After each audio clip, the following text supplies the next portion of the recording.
yang tidak masuk? Siapa?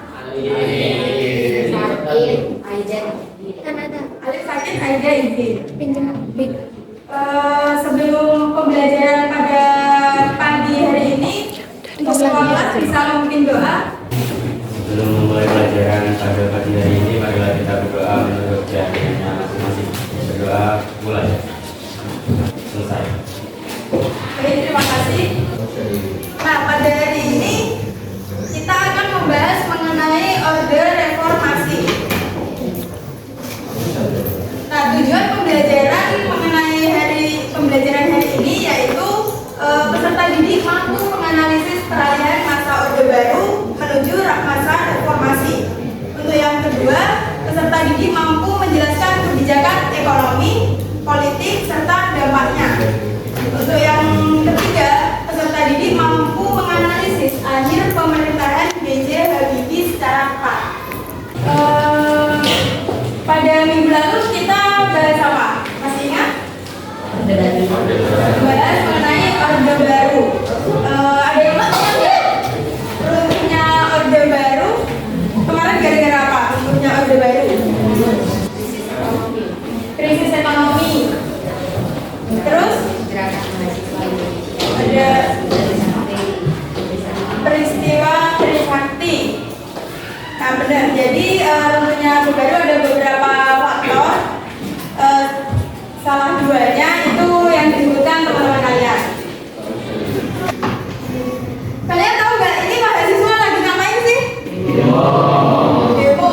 Lalu apa sih hubungannya demo dengan masa reformasi? Nah, dapat kita lihat bahwa hubungan demo dengan masa reformasi, yakni pada masa runtuhnya orde baru, kan setelah masa runtuhnya orde baru, lalu masuk ke reformasi. Nah, di mana runtuhnya orde baru kan gara-gara ada demo dari mahasiswa. Demo itu menjadi salah satu faktor terbentuknya reformasi. Kalian tahu nggak orde reformasi itu ada berapa pimpinan presiden? Ada 5. B.J. Habibie, Gus Dur, Megawati, SBY, Jokowi. Nah, untuk pada ini kita membahas mengenai masa pemerintahannya siapa? Habibie. Nah, kita tahu bahwa akhir orde baru ada krisis ekonomi, aksi demonstrasi mahasiswa, contohnya yang Trisakti. Pada saat itu Orde menaikkan harga BBM sehingga para mahasiswa yang melakukan demo itu menuntut agenda reformasi. Nah, pada masa krisis ekonomi itu pada tahun 97, 1 US dollar itu hanya Rp2.000. Namun pada tahun 98 1 dolar itu seharga Rp16.000. Ini apa sih pengaruhnya bagi kita, bagi bangsa Indonesia?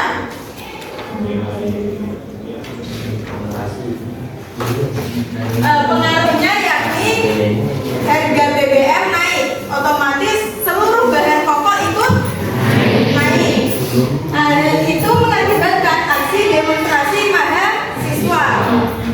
Mahasiswa itu awalnya hanya ingin menginginkan pemerintah untuk menurunkan harga BBM. Namun karena suasananya sudah ricuh, akhirnya para mahasiswa ini juga menginginkan reformasi pemerintahan. Jadi di sini ibu ingin membentuk 6 kelompok.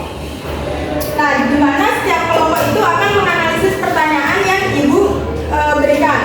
Silakan duduk sesuai kelompoknya ya. 1, 2, 3, 4, 5, 6.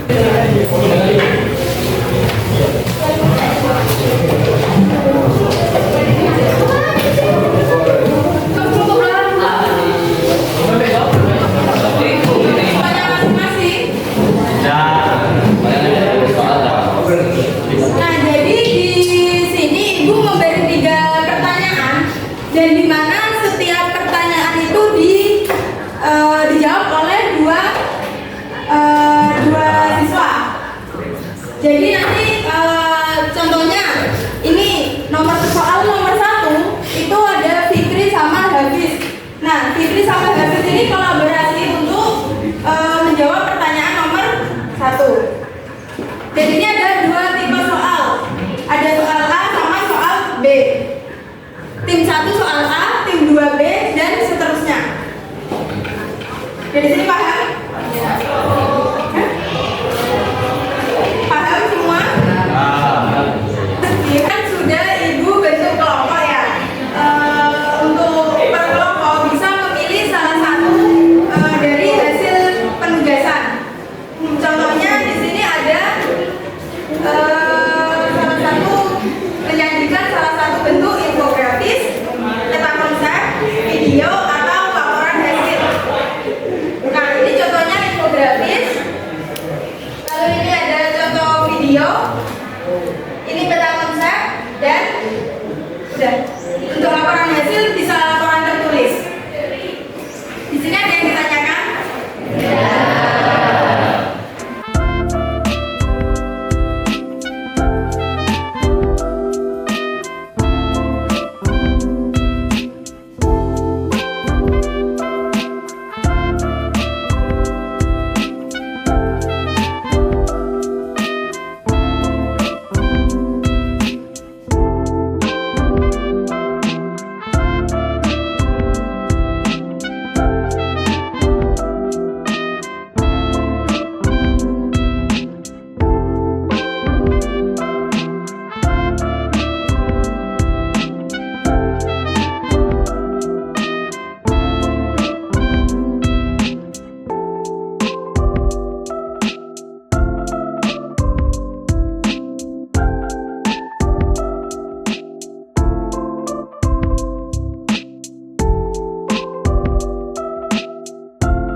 Kami di sini ini menampilkan hasil kelompok kami.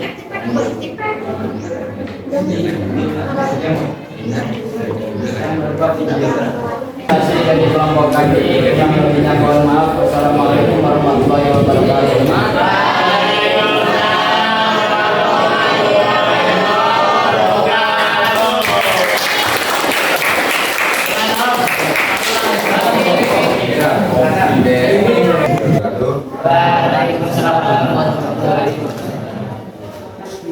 Kami dari kelompok 3 akan membacakan tentang peralihan atau orde baru menuju reformasi. Peralihan atau orde baru menuju reformasi yang pertama pada tahun 1997 dilaksanakan pemilu. Maret 1998 melaksanakan tingkat pertama MPR. Hasilnya adalah menetapkan Soeharto sebagai presiden jabatan. Baik, mungkin ada pertanyaan untuk kelompok 3. Ya, silakan. Saya Nina Putri Azhara ingin mengajukan pertanyaan mengenai presentasi tersebut. Di situ diterangkan kalau melakukan pinjaman kepada pejabat itu yang mengajukan pinjaman itu pihak mana?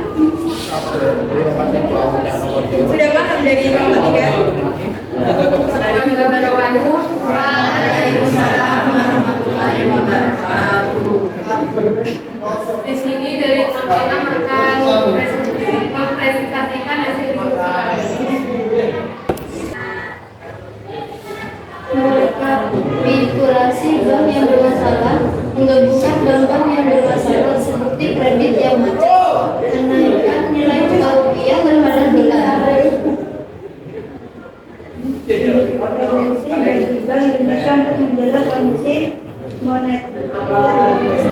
Assalamualaikum warahmatullahi wabarakatuh.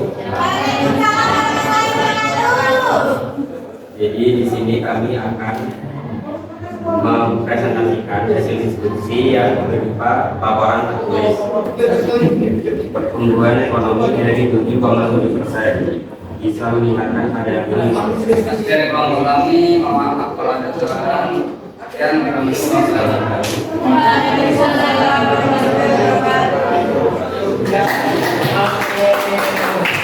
Dari hasil diskusi dan presentasi beberapa kelompok tadi dapat kita lihat bahwa masuknya orde reformasi ini berkaitan dengan runtuhnya orde baru. Nah, apa saja yang membuat orde baru runtuh dan reformasi ini bisa muncul di Indonesia? Nah, reformasi itu muncul dikarenakan ada beberapa mahasiswa yang melakukan demo karena runtuhnya BBM, runtuhnya orde baru itu salah satunya menaikkan harga BBM. Hal ini juga berkaitan dengan menaiknya harga dari bahan pokok, sehingga mahasiswa menuntut para pemerintah untuk menurunkan harga BBM. Nah, selain itu pada masa orde baru pada tahun 1997 Soeharto itu turun tahta sehingga digantikan oleh paginya siapa?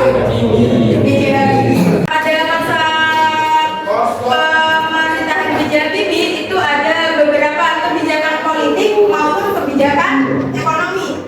Salah satu kebijakan politik yakni membubarkan dwi fungsi ABRI. Jadi ABRI itu hanya difokuskan untuk satu tugas. Apa tugasnya ABRI?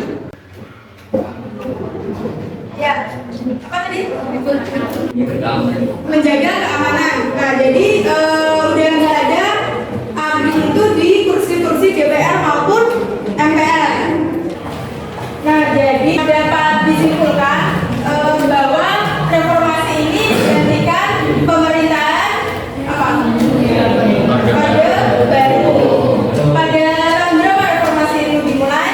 1998. Kalian pada hari ini bahas apa aja tadi? Latar belakang pergantian Latar belakang pergantian dari orde baru ke reformasi. orde baru ke reformasi. Yang kedua, kebijakan politik. Yang ketiga, kebijakan ekonomi. Yang keempat, dampak kebijakan politik. Yang kelima, dampak kebijakan. Dan yang terakhir,